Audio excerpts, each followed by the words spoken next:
ወደ ዕለቱን በታሪክ ጥንክራችን ስናልፍ ታዋቂው የኦሮሞኛ ሙዚቀኛ አቀንቃኝ አርቲስት ሃጫሉ ሁንዴሳ ከተገደለ 5 ዓመታትን አስቆጥሯል። አርቲስት ሃጫሉ ሁንዴሳን በሀገሪቱ ፖለቲካዊ ጉዳዮችን በተመቻቸ ብሎም የህዝብን ፖለቲካዊ ትኩሳቶች ብሎም ያስተዳደር ጥያቄዎችን ለማስመለስና ለማስተጋባት የኪነ ጥበብ ተሰጥኦን የተጠቀመ ድምጻዊ ነው።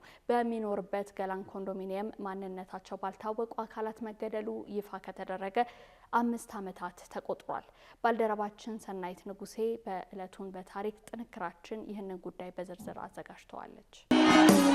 አኒማ ለንጌራራ ተኖ ያደየላላ ኢሪጌራሬን ቁፍኔ ሂዳ ቃሊቲ ጅራ ኢሪጌራሬን ቁፍኔ ሂዳ ቂሊንጦ ጅራ ኢሪጌራሬን ቁፍኔ ሂዳ ከርቸሌ ጅራ ከርቸሌ አምቦ ጅራ Anuma langerara tano yada yelala ya jolle baneraka ሰኔ 22 ቀን 2017 ዓ.ም ድምጻዊ ሃጫሉ ሁንዴሳ በሞት ከተለየ 5 ዓመታት ተቆጠሩ። ሃጫሉ ገና ሁለተኛ ደረጃ ተማሪ ሳለ ነበር በ1995 ዓ.ም የ17 ዓመት ታዳጊ ሳለ ለኦሮሞ ነጻነት በሚል እንቅስቃሴ ያደርግ ስለነበረ በወቅቱ በነበረው የኢህአዴግ አገዛዝ ለ5 ዓመታት በተለምዶ ከርቸሌ ተብሎ በሚጠራው አምቦ በሚገኘው እስር ቤት አሳልፏል። የሙዚቃ ግጥሞችና ዜማዎችን መጻፍ የጀመረው በእስር ላይ ያለ ነበር። ከ5 ዓመታት በኋላ ሲለቀቅ የደረሰበትን በደል ለመቃወምና ለሚሊዮኖች ድምጽ ለመሆን ወስኖ እንደወጣ በወቅቱ ተናግሮ ነበር። ሃጫሉ በአጭር ጊዜ በኦሮሞኛ ተናጋሪ ሕዝብ ዘንድ ብቻ ሳይሆን በመላው አገሪቱ ተወዳጅ የሆነለትን ሰኚ ሞቲ የተሰኘውን አልበሙንም አቀረበ። ኦብሱን ዋኑ ማጂሩ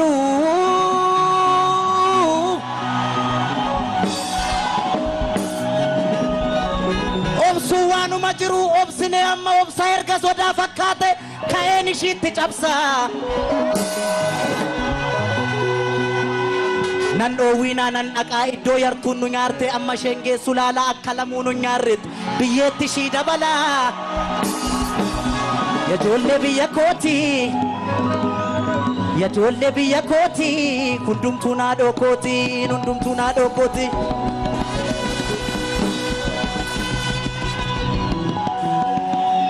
አኬኛ ሼቡሬ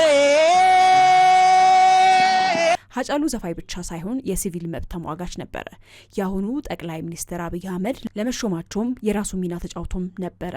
ሃጫሉ የኢትዮጵያ የሙዚቃ ኢንዱስትሪ ኮከብ ብቻ አልነበረም። እሱ የለውጥ ተስፋና የህዝብ ድምጽ ነበር። የሱ ዘፈኖች ከልብ የመነጩ የህዝብን ስሜትና ምኞትን የሚያንጸባርቁ ነበሩ። በዘፈኖቹ ውስጥ የፍትህ ጥማት፣ የነጻነት ፍላጎትና የአንድነት ጥሪ ያስተጋቡ ነበር። በበርካታ አድናቂዎቹ ዘንድ የሚወደደው ድምጻዊ ሃጫሉ ሁንዴሳ ለመጨረሻ ጊዜ በቴሌቪዥን መስኮት ቀርቦ ቃለ ምልልስ ያደረገው ሰኔ 15 2012 በኦኤምኤን ቴሌቪዥን ጣቢያ ላይ ነበር። ከሳምንት በኋላ ሰኔ 22 2012 ምሽት የሞቱ ዜናም ተሰማ። የሃጫሉ እልፈት ሚሊዮኖችን አስደንግጧል፣ በርካቶችን አስቆጥቷል፣ አሳዝኗል። ግድያውን ተከትሎም በተነሳ አለመረጋጋት ከ167 በላይ ሰዎች ህይወታቸውን ሲያጡ በሺዎች የሚቆጠሩ ደግሞ ቤት ንብረታቸውን ዶግ አመድ ሆኗል። ከ7000 በላይ ሰዎችም በተከሰተው ሁከት ምክንያት ለእስር ተዳርገዋል። አርቲስት ሃጫሉ ሁንዴሳ ከመገደሉ ከአንድ ሳምንት በፊት ከኦሮሚያ ሚዲያ ኔትወርክ ኦኤምኤን ጋር ያደረገው ቃለ መጠይቅ አየር ላይ ውሎ ነበር። ሃጫሉ ለመጨረሻ ጊዜ ለህዝብ የታየውም በዚያን ቃለ መጠይቅ ላይ ነው። ሃጫሉ ከኦኤምኤን ጋር በነበረው ቆይታ በሰጣቸው አስተያየቶች መነጋገሪያም ሆኖ ነበር። ሰኔ 22 ከምሽቱ 3:30 አካባቢ አርቲስት ሃጫሉ ሁንዴሳ ማንነታቸው ባልታወቁ ሰዎች ገላን ኮንዶሚኒየም ተብሎ በሚጠራው ስፍራ በጥይት ተመቶ መገደሉን የአዲስ አበባ ፖሊስ እኩለ ሌሊት ላይ ይፋ አደረገ።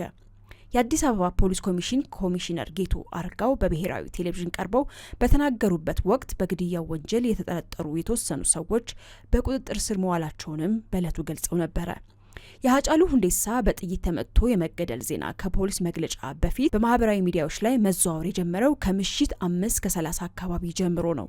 ሌሊቱን በፌስቡክ አማካኝነት ሲሰራጩ በነበሩት የቀጥታ ስርጭቶች በርካቶች መንገድ ላይ በመውጣት ሲያለቅሱም ተስተውለዋል። ሃጫሉ በጥይት ከተመታ በኋላ ወደ ጥሩነሽ ቤጂንግ ሆስፒታል ተወስዶም ነበር። ከዚያም የሃጫሉ አስክሬን ለምርመራ ወደ ጳውሎስ ሆስፒታል ተላከ። የሃጫሉን ግድያ ተከትሎ በተለያዩ የኦሮሚያ ከተሞችና በመዲናችን አዲስ አበባም ቁጣ ተሰምቷል። አለመረጋጋት ተከስቷል። በንጹሃን ዜጎች ህይወትና ንብረት ላይም ጥቃቶች ተፈጽመዋል። ንጋት ላይ እንደ አዳማ፣ ጅማና ጭሮ ባሉ ከተሞች የተቃውሞ ሰልፎች ተካሄዱ። በምስራቅና በምዕራብ ኦሮሚያ የሚገኙ ከተሞች ደግሞ መንገዶቹን ዝግ አደረጉ። በሌሎች አካባቢዎች ደግሞ ማክሰኞ አጥቢያ ላይ ጥቃቶች ተፈጽመዋል። በተለይ በባሌና አርሲ አካባቢዎች ብሔርና ሃይማኖትን መሰረት ያደረጉ ጥቃቶች በንጹሃን ዜጎች ላይ ተፈጽመዋል። በዚህም በርካቶች ተገድለዋል። የንብረት ውድመትም ደርሷል። የሃጫሉን ህልፈት ተከትሎ ከጠቅላይ ሚኒስትር አብይ አህመድ ጀምሮ ሌሎች ባለስልጣናቶችም ሀዘናቸውን ገልጸው ነበር። መላው የኢትዮጵያ ህዝብ ወጣቱ እጅግም ደፋሩ በዚያ በአስጨናቂ ጊዜ ብዙዎች ሲታፈኑ ለብዙዎች ድምጽ የነበረው ሮጦ ያልጠገበው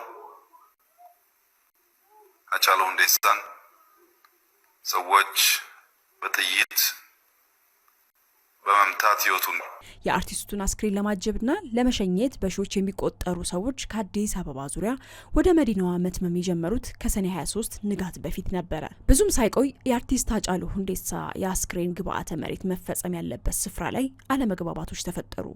የኦሮሚያ ክልል ፕሬዝዳንት ሽመልስ አብዲሳና በወቅቱ የአዲስ አበባ ምክትል ከንቲባ የነበሩት ኢንጂነር ታከለ ኡማን ጨምሮ የመንግስት ባለስልጣናት የአርቲስቱ ቤተሰቦች ቀብሩ እንዲፈጸም የሚፈልጉት በትውልድ ሀገሩ አምቦ ስለሆነ አስክሬኑ ወደ አምቦ እንዲላክ ተወሰነ።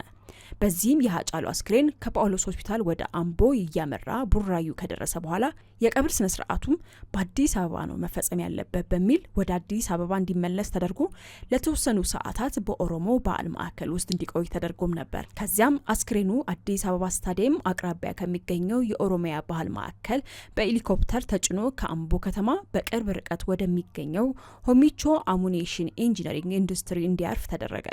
ማክሰኞ ሰኔ 23 ጃዋር መሐመድና በቀለ ገርባን ጨምሮ 35 ሰዎች አስክሬኑን ወደ አምቦ እንዳይሄድ ሁከት እንዲፈጠር አድርገዋል በሚል በቁጥጥር ስር እንዲውሉም ተደርገዋል። ሰኔ 24 የሃጫሉን አስክሬን አምቦ በደረሰበት ዕለት የቀብር ስነ ስርዓቱ ከሚፈጸምበት ቦታ ጋር ተያይዞ በተከሰቱ ግጭቶችም የሃጫሉን አጎት ጨምሮ 5 ሰዎች ተገደሉ። ከሃጫሉ አጎት በተጨማሪም 3 የቤተሰቡ አባላት በጥይት ተመተው የተለያየ ጉዳት ደርሶባቸዋል። ከዚህ ሁሉ ውጣ ውረድ ሰኔ 25 የድምፃዊ ሃጫሉ ሁንዴሳ የቀብር ስነ ስርዓት በአምቦ ከተማ በሚገኘው የገዳመ ኢየሱስ ቤተክርስቲያን ውስጥ ተፈጸመ። በአምቦ ዩኒቨርሲቲ ስታዲየምም በተካሄደው የሽኝት ፕሮግራምም ሆነ የቀብር ስነ ስርዓቱ ላይ በተፈጸመበት ቤተክርስቲያን በደህንነት ስጋት ምክንያት የተገኘው ሰው ቁጥር ዝቅተኛ ነበር። የአርቲስት ሃጫሉ የቅርብ ጓደኞችና የቤተሰብ አባላት ሳይቀሩ በቀብር ስነ ስርዓቱ ላይ መገኘት ባለመቻላቸው ስርዓቱን በቴሌቪዥን መስኮት ለመከታተል ተገደውም ነበር።